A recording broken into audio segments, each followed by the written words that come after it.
Muy buenas tardes a todos, a los más de 400 inscriptos que se van sumando a esta extraordinaria charla magistral del doctor Lorenzetti.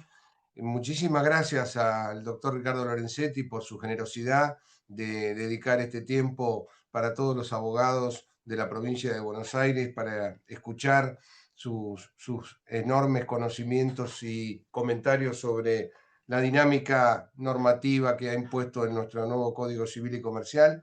Felicitar muchísimo a Sijuso, a su presidente y autoridades, porque esta es la tercera jornada consecutiva que se celebra con este motivo. Lo mismo al presidente del Colegio de Abogados de Provincia, Rodríguez Basalo, y nuestra querida presidenta de la Colegiación de La Plata, a la cual como afiliado y matriculado le debo todo mi respeto y mi cariño.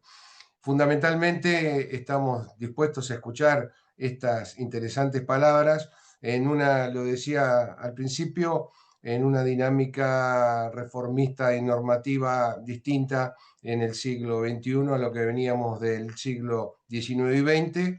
Tuvimos un código de 1869 implementado en el 71, que fue reformado recién por la 17711, el famoso Código Borda, y luego esta gran reforma del 2014. Ya hemos tenido en poquito tiempo 3 reformas, una de nada más que de aplicación y 2 que han tenido alteración o modificación en el articulado del código, y esto nos llama la atención y nos lleva a poner atentos que en esta nueva dinámica de este siglo, donde la comunicación y la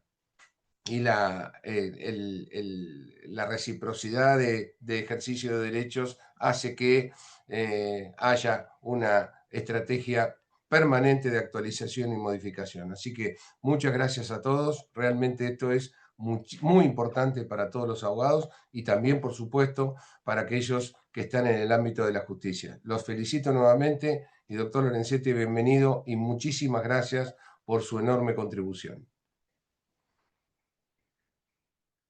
Gracias.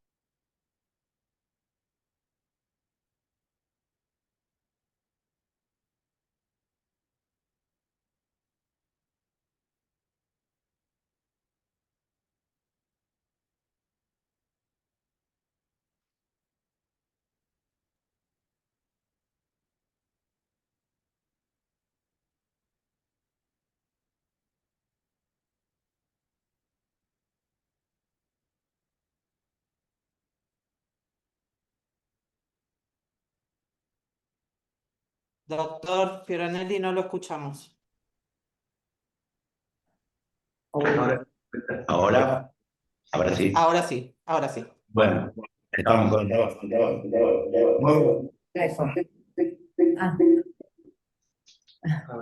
Ahí está. Muy buenas tardes a los y las presentes. Es un verdadero honor darle la bienvenida en nombre de la Fundación Sijuso a esta jornada de reflexión y análisis sobre los 10 años del Código Civil y Comercial de la Nación. Agradezco especialmente a la presencia del doctor Ricardo Lorenzetti, a quien tuve el honor en su momento de ser su alumno en la Facultad de Derecho de la UBA, que nos acompaña hoy con su mirada profunda y siempre comprometida con los desafíos del derecho en la Argentina contemporánea. Es un privilegio contar con su participación en este encuentro que sin duda enriquece el pensamiento jurídico de toda la abogacía bonaerense. Desde ya agradezco también la presencia del doctor Ricardo Casal y su acompañamiento de Fundeius, al doctor Martín Rivas, el grande secretario de Sijuso, la doctora Marina Monjardino, que es la protesorera y prosecretaria de la Fundación, y también al presidente Bienvenido Basalo, que es nuestro presidente del Colegio de la provincia de Buenos Aires. En realidad, la Fundación Sijuso es el área académica del Colegio de Abogados de la provincia de Buenos Aires y trabajamos con el firme compromiso de acompañar la formación y el crecimiento profesional de nuestros colegas. Por eso impulsamos una amplia y variada oferta académica, con actividades que abordan las distintas ramas del derecho y promueven la actualización constante, el intercambio de experiencias y la construcción colectiva del conocimiento.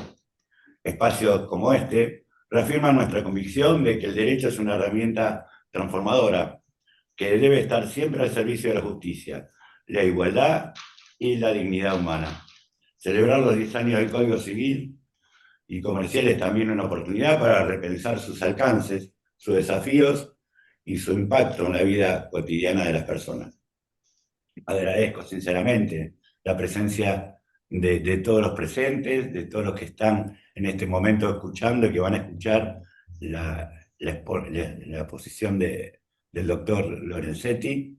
Y bueno, estoy seguro que en esta jornada será un aporte valioso para seguir construyendo una abogacía comprometida con los valores democráticos, con la defensa de los derechos humanos y con una justicia justamente más humana, moderna y accesible. Muchas gracias a todos y todas.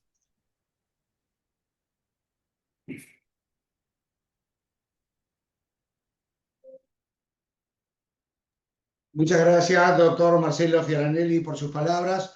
Y ahora sí, señoras y señores, a continuación compartiremos los contenidos de la conferencia magistral de nuestro disertante invitado, el señor ministro de la Corte Suprema de Justicia de la Nación, doctor Ricardo Lorenzetti, quien hará un balance a 10 años de la sanción del Código Civil y Comercial, y sobre cuya trayectoria referiremos. El doctor Ricardo Lorenzetti ha sido presidente de la Suprema Corte de Justicia de la Nación entre los años 2006 al 2018, presidente de la comisión que redactó el actual Código Civil y Comercial de la Nación, miembro de la Academia Nacional de Derecho y Ciencias Sociales de Córdoba, miembro de la Academia de Derecho de Perú, miembro de la Academia Internacional de Derecho Comparado, París, Francia, embajador ambiental en la OEA, doctor honoris causa de las Universidades Nacionales de Córdoba, Rosario, Tucumán, Mendoza, La Matanza, Morón, Nordeste, Litoral, del Sur, Jujuy, Patagonia, Universidad Católica de Salta, Universidad Empresarial Siglo XXI, Universidad Privada de San Juan, Tucumán, doctor honoris causa de la Universidad de Porto Alegre, Brasil, de la Universidad de Lima, Perú, de la Universidad Garcilaso de la Vega de Perú, de la Universidad Nacional de Cajamarca, Perú, Universidad Privada de San Pedro de Trujillo, Perú, profesor honorario de la Universidad Privada del Norte de Lima, honor al mérito de la Universidad Nacional Mayor de San Marcos, distinción mérito académico, Universidad Nacional Autónoma de México, al tiempo de profesor emérito de la Universidad de la República del Uruguay. Premio de la Sociedad Interamericana de Prensa por la Defensa de la Libertad de Expresión, Gran Oficial Orden de la Estrella de la Solidaridad Italiana, Gobierno de Italia, Premio B. Knightbread Derechos Humanos 2010, otorgado por B. Knightbread Argentina, Medalla de Honor de la World Jurist Association. Señoras y señores, autor de distintos libros, queremos recibir y dar la bienvenida al doctor Ricardo Lorenzetti. Señor ministro, es bienvenido y está usted en uso de la palabra. Bueno, muchísimas gracias. ¿Me escuchan bien todos? ¿Sí? Quiero en primer lugar disculparme por no poder estar presentes, acompañarlos, porque la verdad es que la presencialidad genera los vínculos, el reforzamiento de los vínculos que ya tenemos entre nosotros, y la verdad que me hubiera gustado mucho participar y conversar además sobre todos nuestros temas. Pero bueno, hoy tenemos un día de acuerdo aquí en la Corte y me era imposible asistir. Creo que también es muy importante resaltar la labor que hacen ustedes en materia de formación, de educación, de actualización, tanto la colegiación de la provincia de Buenos Aires como las dos fundaciones, como Sijuso y Fundeius.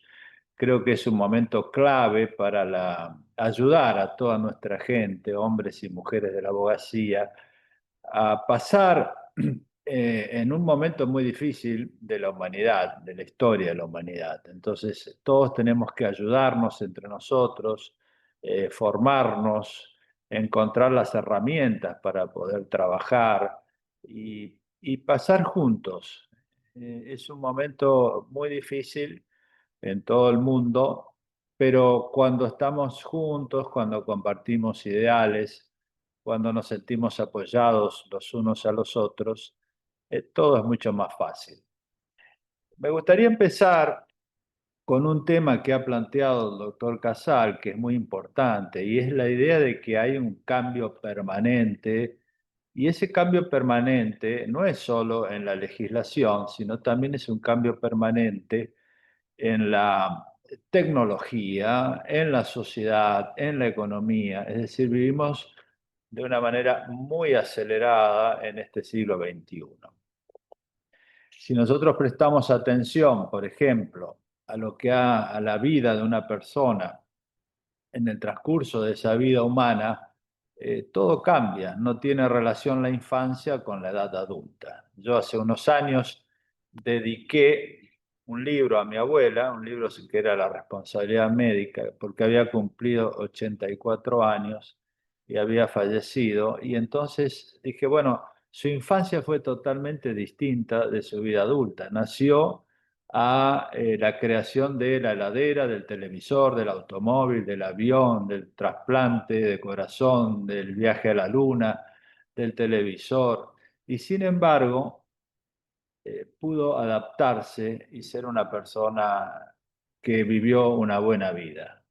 Después me di cuenta que yo también pasé por eso, porque en mi infancia no existía internet, no existía Google, no existía el teléfono celular, es decir, cualquier persona que hoy tenga 30 o 40 años tuvo una infancia totalmente diferente de la vida adulta. Casi nada de lo que usamos, la computadora, el celular y toda la tecnología que hoy disponemos, existía hace 30 o 40 años. Internet comenzó en los 90.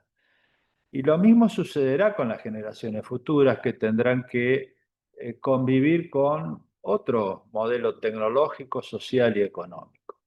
Entonces, ¿qué hacemos? Frente a un mundo complejo, necesitamos ideas simples. Y esta es la base que hemos pensado en el diseño de este código. ¿Por qué? Porque es muy importante comenzar con este tema para que todos entendamos mejor cómo funciona el sistema jurídico argentino hoy. Y la idea es esta, ha sido una preocupación mía central, trabajar sobre ideas simples para un mundo complejo. Si nosotros pensamos cómo era la codificación a la que ha hecho referencia el doctor Casal en el siglo XIX, era una codificación basada en reglas. Esto significa que son definiciones muy precisas de los hechos y de los conflictos, y de las soluciones. Entonces, en un sistema donde la legislación tenía una coherencia a priori hecha por el legislador, la función del Poder Judicial en sentido amplio, si yo siempre digo que el Poder Judicial son los jueces, juezas, pero también es la abogacía, son ministerios públicos y la universidad, que es muy importante. Es decir, es un sistema el Poder Judicial, no son solo los jueces y juezas. La función del sistema judicial era solo aplicar la ley. En cambio, en el siglo XXI asistimos a un sistema muchísimo más complejo en el cual hay una pluralidad de fuentes. Y entonces no es simplemente aplicar la ley, sino que tenemos que leer la Constitución, los tratados internacionales, los códigos, las leyes inferiores, las leyes paralelas, la jurisprudencia.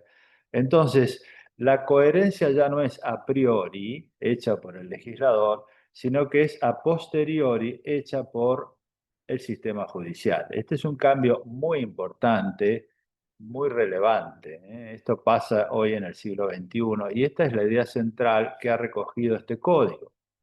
Entonces, para decirlo de manera no tan teórica, sino más simple, cuando uno hace una demanda en cualquier tema, normalmente, desde hace ya varios años, cita un tratado internacional, la Constitución, la ley, la jurisprudencia, en cualquier tema, si es un caso de familia, si es un accidente de tránsito, si es un juicio laboral. Es decir, nadie hace una demanda basada en un artículo de una ley, donde diga que describe el hecho. Y las sentencias ocurren lo mismo, es decir, en las sentencias hay una gran cantidad de citas, en casi todas las sentencias que podemos leer hoy, en las cuales hay también tratados internacionales, hay citas de la Constitución, del Código, de las leyes inferiores. Es decir, es lo que se denomina un juicio de concretización. Es decir, lo que hacemos tanto en las demandas como en las sentencias es poner el sistema en el caso. Este es un cambio muy importante. Y esto es lo que recoge el código en los artículos 1, 2 y 3. A eso lo denominamos diálogo de fuentes. ¿Por qué decimos diálogo de fuentes? Porque el código en el artículo 1 y 2 describe que hay una multiplicidad de fuentes y que la función es aplicarlas en el caso, que esto es otra definición muy importante del código, porque nosotros pensábamos, y este fue el diseño original que hicimos con la doctora Kemmermacher y con Elena Hayton, yo insistí mucho que el código tiene que ser práctico, es decir, tiene que ser un código para los casos, no un código para grandes definiciones, que era muy común en el siglo XIX. Es decir, el código no es un código de grandes definiciones y no debe serlo. Las definiciones son una tarea de la doctrina, del mundo académico. Las disciplinas académicas son las que trabajan las definiciones, pero el código dice claramente en el artículo 1 que se refiere a casos, y en esos casos hay que utilizar la pluralidad de fuentes. Es decir, referirnos a cómo ponemos de acuerdo las normas que están en los tratados, en la Constitución, la finalidad de la ley y la jurisprudencia, y las costumbres. Entonces, esto, que en la teoría puede ser muy complejo, en la práctica es muy común y lo hacemos desde hace muchos años. Esto es lo que significa el diálogo de fuentes, del cual se habla mucho en el sistema del código actual. Ahora bien, es decir, tenemos un sistema muy complejo, con una pluralidad de fuentes, con una coherencia a posteriori hecha por el que aplica la norma, el que la aplica es el abogado, la abogada, el juez o la jueza, en el caso. Ahora, esta aplicación también ha sido simplificada. ¿Por qué? Porque cuando nosotros redactamos este código, pusimos reglas, muchas reglas. Las reglas son definiciones normativas muy precisas, pero también muchos principios. ¿Cuál es la diferencia entre reglas y principios? Bueno, si yo tengo que organizar la circulación en la ciudad, por ejemplo en La Plata, puedo poner la velocidad máxima es 40 kilómetros por hora. Esa es una regla, porque es una definición precisa, determinada de un supuesto de hecho. Pero si yo la tengo que organizar conforme a principios, tendría que poner circule de acuerdo al principio genérico de no dañar a otro. Y entonces ahí habría accidentes todo el tiempo, porque cómo calcula cada uno el no dañar al otro. Es un cálculo distinto. Entonces, hay ámbitos donde se aplican las reglas y ámbitos donde se aplican los principios. Nosotros reproducimos muchas reglas en el código actual porque eran reglas conocidas y trabajadas en la jurisprudencia y en la doctrina. Por lo tanto, no hay ahí grandes cambios y por eso no hubo una crisis en la abogacía ni en el sistema judicial, porque la gran mayoría de las reglas que hemos incorporado ya las aplicábamos, ya las conocíamos. El doctor Casal se refirió a la reforma del año 68. Por ejemplo, la excesiva onerosidad que introdujo la reforma del 68 está en el código actual, la responsabilidad objetiva por riesgo, es decir, el entrometimiento arbitrario en la vida privada, todas esas normas están. Entonces hay una continuidad básica en materia de reglas para simplificar la vida de todos nosotros, porque si lo hubiéramos cambiado hubiera sido muy difícil. Entonces no hubo en estos 10 años ningún problema en la aplicación de las reglas. Los principios sí tienen una gran importancia. ¿Por qué? Porque cuando uno hace un principio, por ejemplo, no dañar a otro, no tiene la descripción de un supuesto de hecho. Si yo escribo hay responsabilidad porque yo choco a alguien, bueno, esa es una regla, en tales casos. Pero si hay un principio de no dañar a otro, no tiene una descripción de un supuesto de hecho. El principio es una guía, es un mandato de optimización en la mayor medida posible, que es una definición que dio Alexis en la doctrina alemana.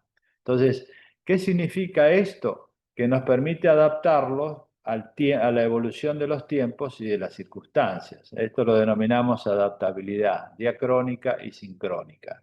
Esto es muy importante para el problema que planteó el doctor Casal, y es que por más cambios que haya, porque yo pensé siempre que el código tiene que desenvolverse en un sistema que va a cambiar mucho, y no solo la legislación, como dije, sino va a cambiar la sociedad, va a cambiar la tecnología muy rápidamente.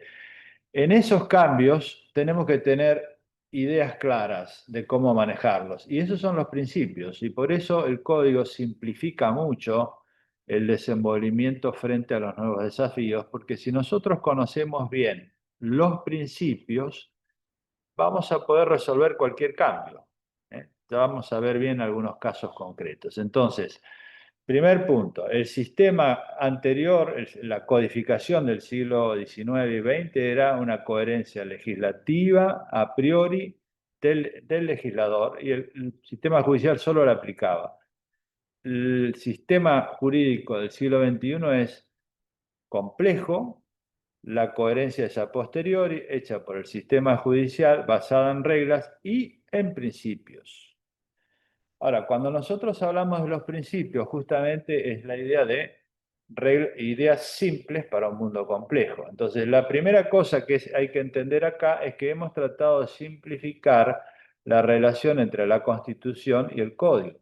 Piensen ustedes que nosotros teníamos una Constitución basada en el derecho anglosajón y un derecho privado basado, fundamentado o herencia del derecho continental europeo. Yo escribí en 1995 las normas fundamentales de derecho privado, en un libro que yo tenía 40 años, y esta me parecía un diseño esquizofrénico, porque poner de acuerdo el derecho anglosajón con el derecho continental era un problema.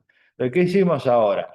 Pusimos comunicabilidad de principio, es decir, lo que dice la Constitución está también en el Código. Si la Constitución dice hay que proteger al consumidor, hoy está en el Código. Si la Constitución dice hay que cuidar el ambiente, hoy está en el Código. Pero mucho más que eso, es decir, hay una comunicabilidad de principio en tres sistemas. Cuando uno dice ¿dónde están los conflictos? Bueno, en el sistema social, por ejemplo, nosotros tenemos los derechos individuales reconocidos, todos los derechos individuales, pero en el título introductorio decimos los derechos individuales deben ejercerse de buena fe y sin abuso. Es decir, hemos pasado lo que se denomina el principio de sociabilidad al título introductorio. Por lo tanto, cada vez que hay un conflicto entre derechos individuales, tenemos que ajustarlo conforme a la buena fe y el abuso del derecho. Y esto, aunque se reformara, ya está en la jurisprudencia porque nació en el año 68 con la reforma y se aplicó durante mucho tiempo, aun cuando hubo reforma. Por eso no hay que desesperarse con las reformas, porque la jurisprudencia aplicó esto aún sin tenerlo en la ley. Entonces, ¿esto por qué es así? Porque Ronald Dworkin escribió hace unos años un libro interesante que se llama El Imperio de la Ley. Y dice, una sociedad que tiene solo derechos individuales es una sociedad esquizofrénica, ¿no? Y esto nos está pasando. Entonces, hay que ejercer los derechos individuales, pero dentro de un sistema social coherente. La buena fe, en sus distintas variantes, la buena fe apariencia, la buena fe lealtad, y también ocurre lo mismo en el sistema económico, porque nosotros tenemos derechos económicos, porque este es un código civil y comercial, pero no se pueden ejercer con abuso de posición dominante. Por eso lo incluimos en el título introductorio, y esto es coherente con lo que establecen las normas de derecho público que organizan el mercado, es decir, el derecho de la competencia. Entonces, ¿qué es esta comunicabilidad de principios? Si hay un mercado concentrado, hay abuso de la oferta, por ejemplo, sobre los consumidores, entonces el código provee normas para descalificar las cláusulas abusivas. Pero si hay competencia en el mercado, va a haber menos necesidad de intervenir en los contratos de consumo. Es decir, por eso decimos hay una comunicabilidad, hay coherencia ahora entre el derecho público y el derecho privado.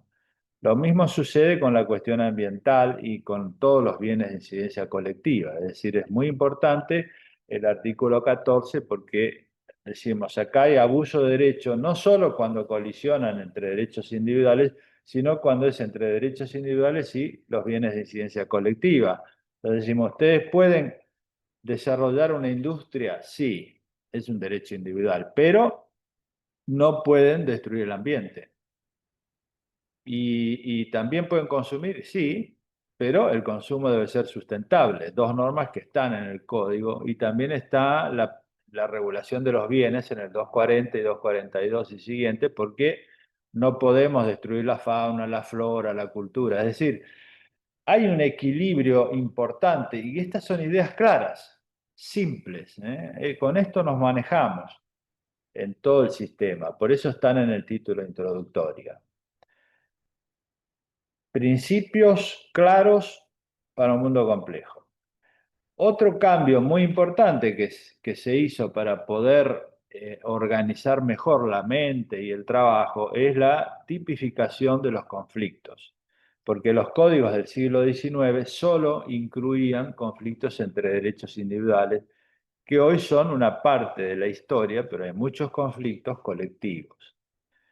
A mí me gusta explicarlo esto con un ejemplo que trabajamos hace más de 30 años con Antonio Benjamin, de Brasil, de la Corte de Brasil actualmente, que es lo siguiente: si se arrojan líquidos contaminantes a un río y lo beben dos personas y fallecen, ahí tenemos una acción clásica, conocida, es afectación de derechos individuales.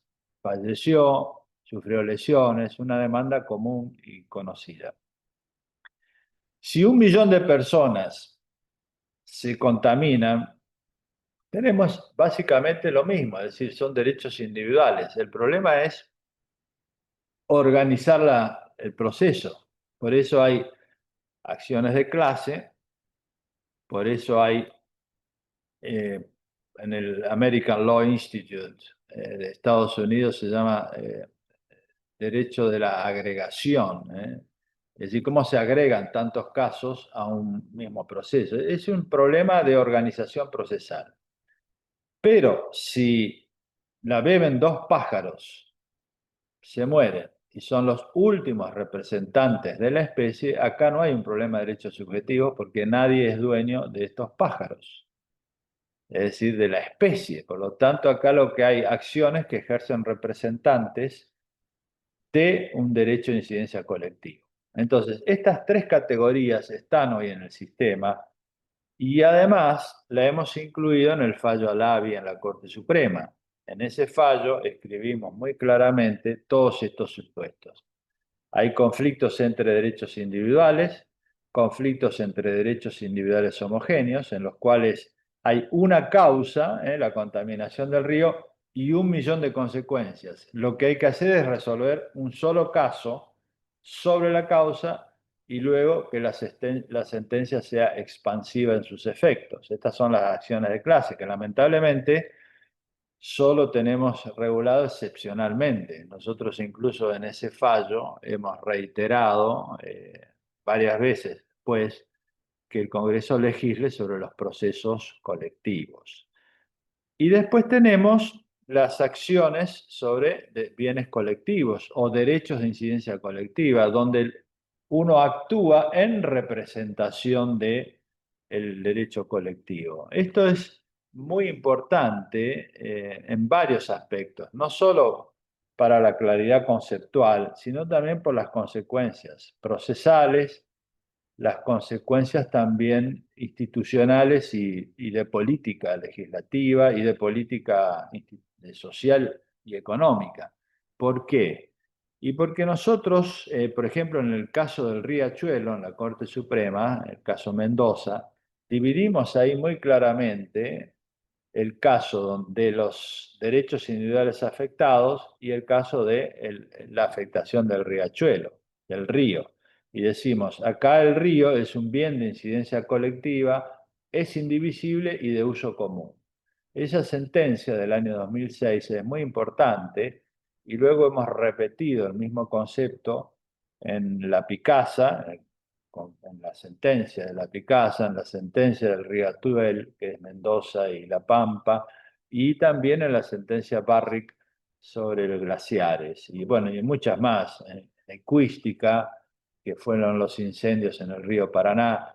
¿Qué es lo importante acá? Es que hay un bien y está protegido, nadie lo puede dividir en partes, no se pueden hacer derechos subjetivos. Esto, hablando de los cambios y de la incertidumbre, de la inseguridad, esto es muy importante porque, por ejemplo, ahora nosotros lo hicimos hace 10 años el código y hace por lo menos mucho más, 2006, estas sentencias. Hoy se discute si es posible declarar derechos de propiedad sobre los ríos, sobre el mar, sobre los lagos. ¿Por qué? Porque se han vuelto recursos escasos, los recursos en general, y entonces se pretende, y esta es una antigua teoría también de Ronald Coase, que hace unos años escribió sobre análisis económico del derecho, y propone que cuando hay un recurso escaso es mejor, él lo llama la tragedia de los bienes comunes, nadie los cuida, entonces hay que reconocer derechos de propiedad. Entonces, si hay alguien que es propietario de un río, lo cuida mejor que si no hay ningún propietario. Bueno, nosotros esto ya lo hemos aclarado y esto no es posible en la Argentina, no solo por la Constitución y el Código, sino por la jurisprudencia de la Corte, que establece que no se pueden predicar derechos subjetivos sobre el agua, principalmente. Menciono el caso del agua porque va a haber, fíjense que nuestros abuelos usaban el agua indiscriminadamente, nosotros ya tenemos que pagar y las generaciones futuras, si hay derecho de propiedad sobre el agua potable, van a tener que pagar y muy caro y no van a tener acceso. Por eso nosotros dictamos un caso, una sentencia Kersich, en la cual reconocemos el derecho de acceso al agua potable. Entonces, tenemos la protección de la cuenca, no de los derechos individuales, de la cuenca en el Riachuelo, en Barrick, en La Picasa, y el derecho individual en Kersich. Este es otro ejemplo interesante sobre cómo funciona hoy el código. Entonces, yo creo que con estas dos aclaraciones entendemos bien que hay reglas simples para entender la complejidad. No necesitamos enredarnos en los detalles y tenemos en claro estas grandes ideas. Es importante entender que este código tiene una visión claramente humanista, está valorizada la persona humana. En esto hay que entender una cuestión central, que es, a mí me gusta citar también un trabajo de hace unos años, se publicó en la revista de Harvard, Calabresi y Melamed. Ellos ponían el ejemplo que nosotros conocemos bien, que viene del derecho romano, es decir, si yo soy dueño de una casa y alguien viene y me la quiere comprar, yo le digo, no se la vendo. Entonces, no me pueden ocupar la casa porque no hay un contrato. El contrato significa consentimiento. Este es uno de los modelos de transferencia y de protección de bienes, que dice Calabresi y Melamed. Solo con el consentimiento. Podrían decirme, bueno, si no me la quiere vender, yo le deposito en el banco una indemnización y con esa indemnización le pago todo, el precio, el lucro cesante, el daño emergente, las chances. Le digo, no, si yo no doy consentimiento, tampoco pueden hacerlo en relación a la propiedad. Es decir, no pueden si no hay contrato y no pueden si no hay responsabilidad. Y la tercera vía es, bueno, si no quiere que le deposite el dinero y no me la quiere vender, voy y la ocupo. Pero la propiedad desde el derecho romano estuvo protegida por la prevención, es decir, lo que se llamaba en el derecho romano y posteriormente tutela inhibitoria. Yo antes del código escribí mucho sobre la tutela inhibitoria porque nosotros decíamos, está protegida la persona, pero los instrumentos para protegerla no son los mismos que la propiedad, porque yo puedo insultar a cualquier persona pagando una indemnización. Los medios de comunicación, las redes sociales o de persona a persona. Entonces, ¿qué hicimos ahora? Es aplicar esta regla que es de coherencia también, de una regla simple, pero nos sirve para entender esta complejidad. Hoy tenemos los derechos de la persona, que son los derechos personalísimos en el artículo 54 y siguiente, por ejemplo, el derecho a la identidad estática, dinámica, el honor, bueno, todo lo que ustedes conocen, y la tutela preventiva en el 1710 y también resarcitoria. Es decir, por eso hoy tenemos un sistema que protege la persona igual que los derechos de propiedad. Es decir, por eso estamos ahora al mismo nivel y lo protegemos seriamente. Y hay aspectos muy importantes. Por ejemplo, en la codificación del siglo XIX era muy tradicional, porque no es una crítica, sino eran las ideas del momento, que si hay una persona que no tiene una capacidad, se le designa un curador, un tutor, y eso limita. Por eso se hablaba de capitis diminutio. Bueno, esto lo hemos cambiado totalmente. Hemos hecho una inversión copernicana. Esta es otra idea simple. La persona protegida como la propiedad, tutela preventiva y resarcitoria. Después tenemos la persona siempre pensada en el progreso humano, en el desarrollo hay un derecho al desarrollo de la personalidad. Por eso hablamos de capacidad progresiva de las personas en la parte general. Si ustedes se fijan, por ejemplo, el artículo 26 comienza con los adolescentes, a los cuales les reconocemos algunos derechos para adoptar decisiones, reconociendo que la capacidad es progresiva. Pero también lo hacemos con los adultos mayores, lo hacemos con las personas que tienen problemas de alguna enfermedad. En lugar de designarle a alguien que lo sustituya, lo que hacemos es designar a alguien que apoye ese desarrollo. Este es otro cambio copernicano muy importante. Y es otra idea simple, siempre a favor del desarrollo de la persona, no de su limitación o de su sustitución por alguien. Fíjense que esto lo hemos discutido mucho cuando hablábamos con Aida, sobre todo Kemermacher, este tema, y hoy, si ustedes ven, por ejemplo, esta última película que fue muy comentada de una persona adulta que fue internada porque gastaba demasiado, que es una película, fue muy comentada, 28 días creo que se llama, en Netflix.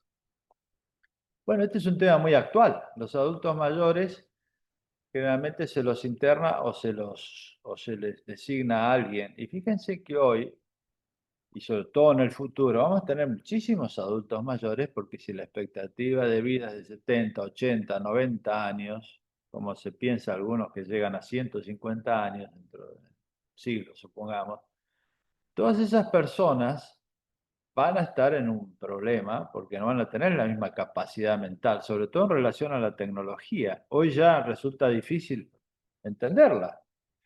Entonces es muy fácil que alguien diga, bueno, no entiende cómo ir a cobrar al banco porque se usan solo aplicaciones muy complicadas para una persona de 80 años, entonces le designamos a alguien que lo sustituya. Cuidado, el código invierte en caso de duda a favor del desarrollo de la personalidad. Esta es otra idea simple.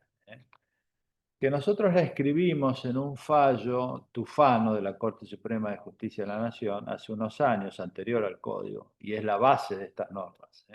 Una persona que estuvo internada muchísimos años y nosotros está abandonada, ¿no? Hay que ver estos abandonos, y sustituida por la familia. Entonces hemos reconocido mucho la autonomía, la capacidad de decisión, el derecho al desarrollo de la personalidad. Este es otro principio clave. Otros aspectos importantes del desarrollo de la personalidad, este derecho al desarrollo de la personalidad, tiene que ver con la protección. Por ejemplo, Hay muchos aspectos que hoy no nos damos cuenta, pero las personas hoy están muy condicionadas por la publicidad. Estamos condicionados por la publicidad. Nosotros prácticamente hacemos y seguimos las pautas publicitarias, aunque no nos demos cuenta. Si nosotros prestamos atención al comportamiento de la sociedad, de jóvenes, chicos, chicas o adultos, hace 30 o 40 años y ahora, hay muchos cambios. Por ejemplo, todo el mundo comenzó a usar tatuajes. Bueno, la publicidad influye. Todos los chicos juegan los mismos juegos que en Estados Unidos, que en China, por ejemplo, Halloween. Todos nosotros usamos los mismos parámetros de marcas en todos lados, o intentamos. Los celulares se han difundido. Es decir, hay una fuerte inducción de la publicidad. Y sobre todo hoy vemos, bueno, si la universidad tal dice que si tomo una copa de vino, o si hago tantos días de gimnasia, o si camino tantos pasos, o si no hago todo eso, mejora mi salud, empeora mi salud. Es decir, estamos guiados por la inducción publicitaria. En muchos casos muy bien y en otros mal. Por ejemplo, por eso incluimos en el código la idea de la regulación de la publicidad, que a muchos les llamó la atención, 1101, 1102, pero para nosotros es algo de futuro, un poco lo que decía al principio. Cambia el mundo, pero nosotros tenemos las normas para adaptarnos, porque podemos controlar la publicidad con tutela preventiva y resarcitoria.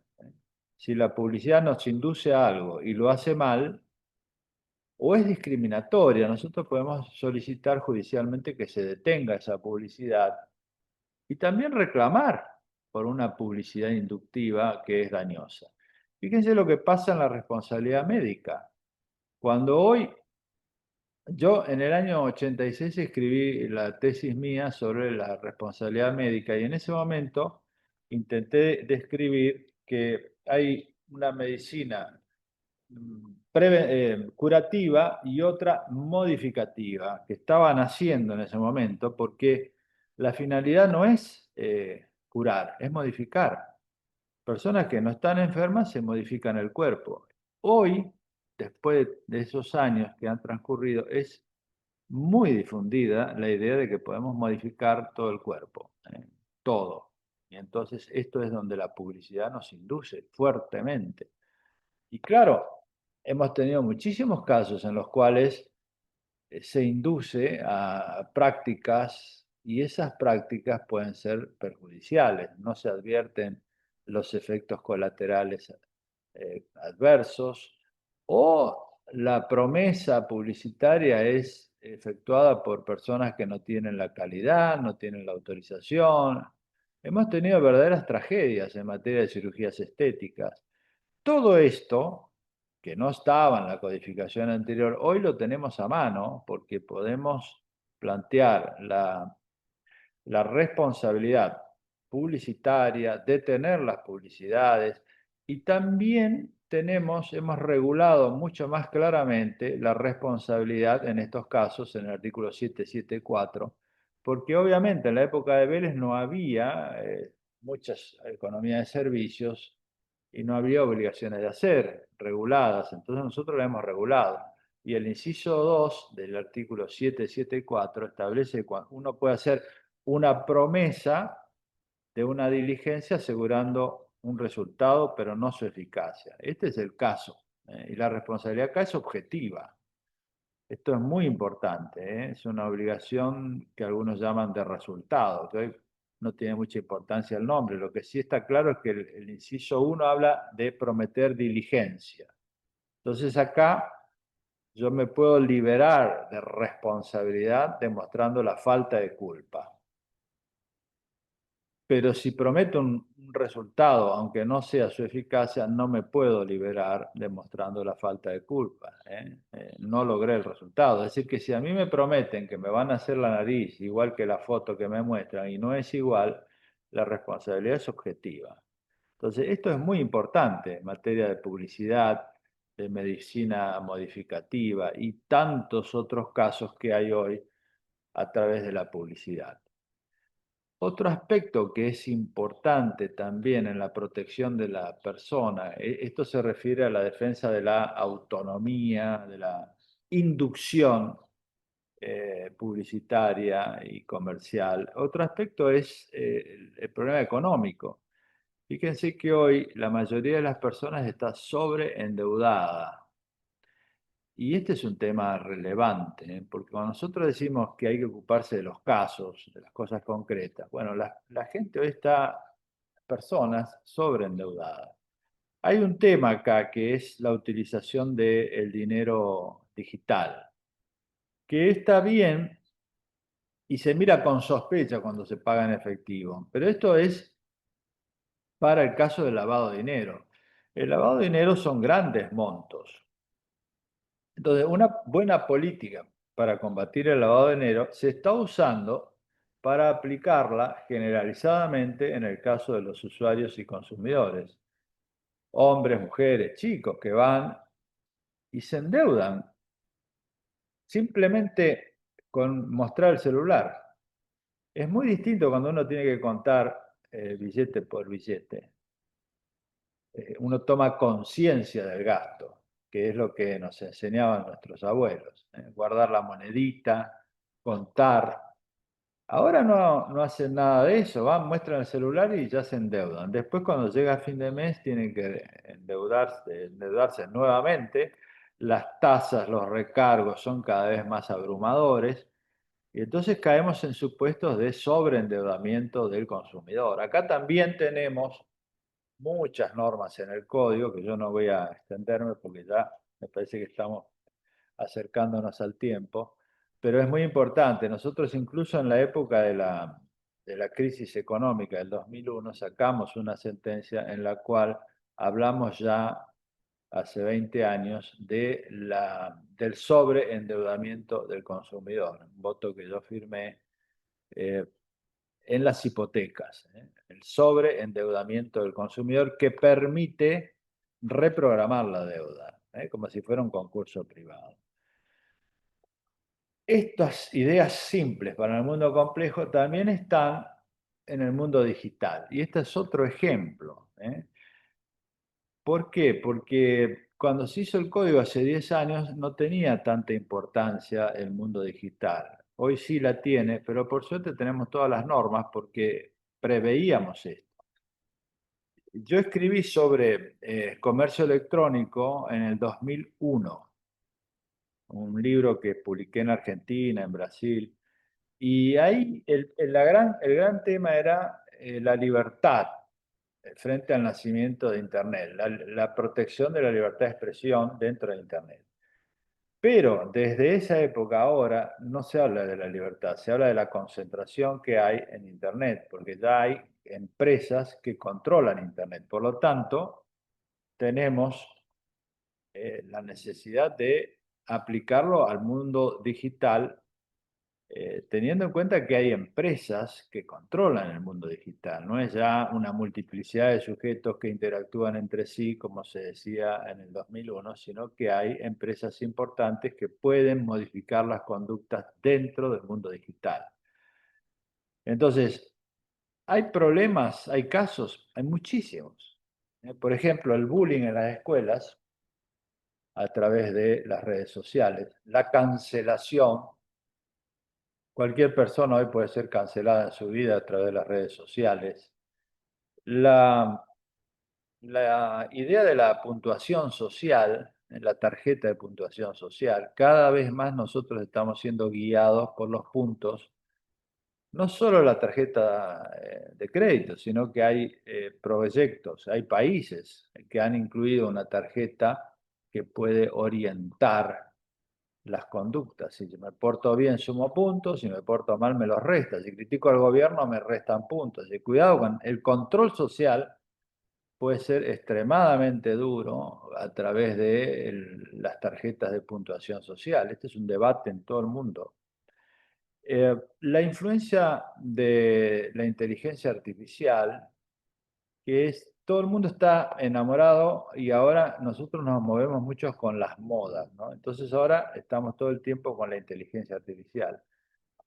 Pero cuidado con las modas, porque también hay efectos colaterales. Yo he escrito bastante, por eso en estos temas me parece que hay que difundir mucho. Yo por eso empecé a hacer podcasts, sobre todo para los chicos, explicando los problemas que traen, que existen hoy en el mundo, porque no son conscientes, ¿eh? Y hay un caso dramático, hay varios. En Estados Unidos un chico que se relacionó con el chat y poco a poco se fue haciendo dependiente del chat y se alejó de la escuela porque no pueden competir los chats, las maestras con el chat.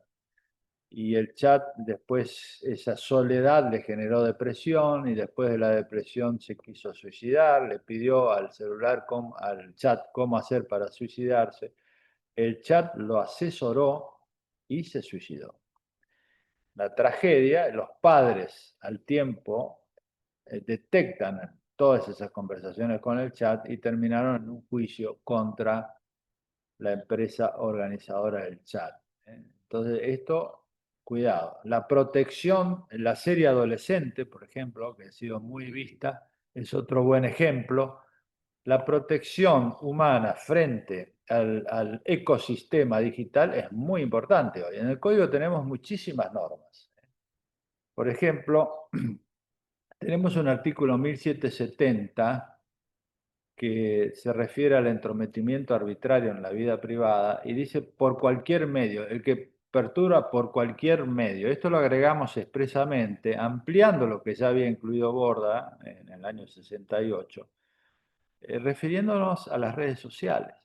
¿Por qué? Porque ahí hay tutela preventiva y resarcitoria. Es decir, si hay un ataque en las redes sociales, nosotros podemos utilizar este 1770 para prevenir o para el resarcimiento. Es decir, y otro aspecto importante, ¿dónde y con qué ley se litiga? Nosotros incluimos en el derecho internacional privado del código dos artículos, que es el 26, 54 y 55, que establecen, porque este es un problema, ¿no?, en el mundo digital. Entonces se litiga donde está la pantalla, en el domicilio del consumidor, hay varias opciones, y con la ley. Esto es muy importante para el acceso a justicia en el mundo digital, porque antes de estas normas, cuando uno entra al mundo digital, generalmente acepta condiciones, y esas condiciones lo hacen litigar en cualquier país lejano, lo cual afecta sustancialmente el derecho a acceso a la justicia. Entonces, cuando hablamos acá de ideas simples, en el mundo digital nosotros tenemos generalmente la idea de que es demasiado complejo, que es abrumador y que no lo vamos a entender. ¿Cuál es la idea simple que yo siempre trato de transmitir? Es que es la primera vez en la historia de la humanidad en la cual una generación le enseña a la anterior.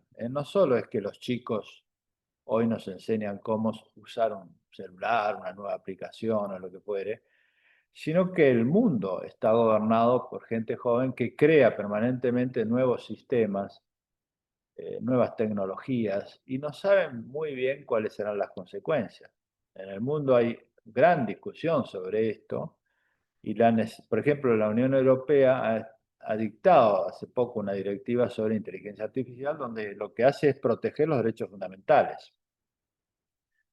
En el código tenemos mucha protección, porque lo que sí ocurre es que por más que el conocimiento que se transmite es el técnico, el conocimiento técnico que transmite una generación a la anterior. Esto no ocurrió nunca. Pero los problemas que genera ese conocimiento técnico son los mismos que se discutieron en toda la historia de la humanidad. Eso es la sabiduría, ese es el derecho, esos son los valores, son los principios. Porque cuando uno piensa cuáles son los problemas, en general se plantearon con todos los grandes saltos tecnológicos, con la imprenta, que fue una gran transformación social, política, económica, con la creación de la energía nuclear también, Bueno, ahora con la inteligencia artificial, que no es solo eso, es un ecosistema, yo lo he explicado mucho ahora en los podcasts, es un ecosistema tecnológico, es un nuevo mundo, genera los mismos problemas de siempre.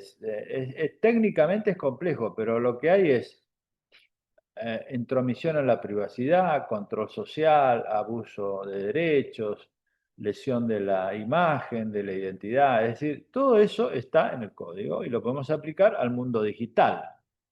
Entonces, es muy importante que entendamos que este sistema económico, social, político que nos toca vivir, esta época, es muy compleja, es muy cambiante, muy acelerada, pero si nosotros tenemos en claro cuáles son los valores y los principios, lo podemos manejar muy bien, porque no es que cambia tanto. Y acá una última observación es que, sobre todo en Argentina, nosotros tenemos la idea de que todo cambia cada 10 años, cada 20 años, y lo aceptamos con demasiada frecuencia. Es decir, decimos, bueno, ahora se cambia esta ley, ahora se cambia esta otra, ahora se cambia, y se cambian las ideas, y se cambian las costumbres, y por eso no tenemos una identidad. Muchos autores se refieren a la Argentina en este tema. Por ejemplo, a mí me gusta mucho el libro de Shumway, que es un libro de historia, donde él dice, se llama La invención de la Argentina, porque dice que la Argentina no está inventada, no hay una idea unificadora, no hay una identidad.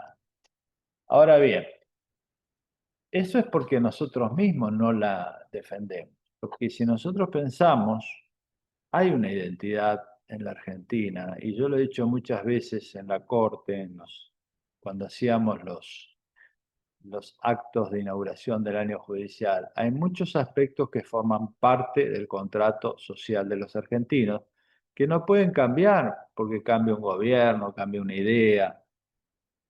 Por ejemplo, nosotros decimos protección de los juicios de lesa humanidad, lucha contra la dictadura, derechos humanos, memoria.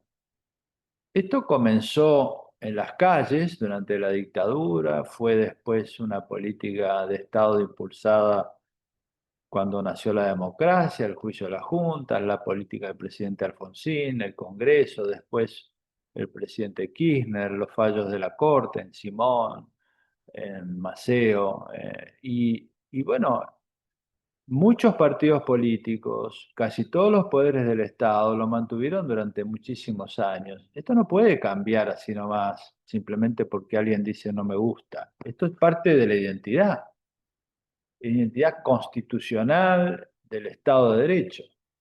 Lo mismo sucede con las cuestiones de género, que también nacieron en las calles trabajosamente y después se lograron fallos, sentencias, legislación en casi todos los partidos políticos y en casi todos los poderes del Estado. Y así podríamos enumerar una gran cantidad de temas, sobre todo más que temas, valores que hacen a nuestra identidad, y es el piso sobre el cual caminamos, porque si nosotros estamos pensando que todo puede cambiar, no tenemos piso ni tenemos identidad. Y tenemos que pensar seriamente si los argentinos queremos un país con una identidad que está en la Constitución, que reconoce derechos fundamentales, que reconoce la protección del ambiente, la lucha contra la discriminación, o todo eso lo borramos y podemos decir, bueno, empezamos de nuevo y nada de eso existe. Yo creo que es muy importante este momento, no solo en Argentina, en el mundo entero, el Estado de Derecho. Por eso, si hay algo que podemos decir hoy del sistema judicial, incluyendo la abogacía, la universidad, los jueces, las juezas, es que tenemos una misión histórica, que es defender el Estado de Derecho. El Estado de Derecho son estos valores, son estos principios, frente a un mundo complejo que puede llevar a la irrelevancia de lo humano. En eso estamos. Entonces no piensen que no tenemos nada que hacer. Tenemos que defender muchos ideales que nos han identificado durante muchísimos años. Así que bueno, nada más y muchísimas gracias. Doctor Ricardo Lorenzetti, distinguido visitante, muchísimas gracias por sus expresiones y por estar participando activamente en este encuentro. Muchas gracias, señor. Señoras y señores, para el cierre y despedida de este encuentro, me permito invitar al señor presidente del Colegio de Abogados de la Provincia de Buenos Aires, doctor Bienvenido Rodríguez Basalo, para que nos deje su mensaje final. Bueno, queridos colegas, distinguidas autoridades de Fundejus y de la Fundación Sijuso, es una enorme satisfacción haber compartido este encuentro que nos convocó a reflexionar con la serenidad que da el tiempo sobre los 10 años de vigencia del Código Civil y Comercial de la Nación. Esa obra monumental que marcó un antes y un después en la historia del derecho argentino. Permítame, en primer lugar, expresar el orgullo institucional que sentimos desde el Colegio de Abogados de la Provincia de Buenos Aires por acompañar en esta conmemoración junto al doctor Ricardo Lorenzetti, ministro de la Corte Suprema de Justicia de la Nación y uno de los artífices de este proceso transformador. Compartir este espacio con él, con Fundejus y con nuestra Fundación Sijuso, es también celebrar, como recién decía el doctor Lorenzetti, el compromiso que une a la abogacía con la ciencia jurídica y con la construcción de un Estado de Derecho cada vez más sólido, más humano y más cercano a las personas.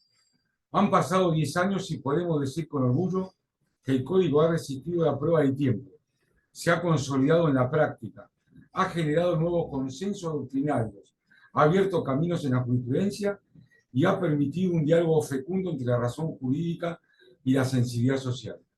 Desde Colproa creemos que este aniversario debe ser también una reafirmación del rol de la abogacía organizada, porque el código puede ser una obra admirable, pero su eficacia depende de la calidad de quien lo aplica. Y allí está nuestra misión: formar, debatir, actualizar, abrir espacios de estudio y de reflexión, acompañar a los abogados y abogadas en su práctica cotidiana para que el derecho conserve su función social y su vocación de servicio.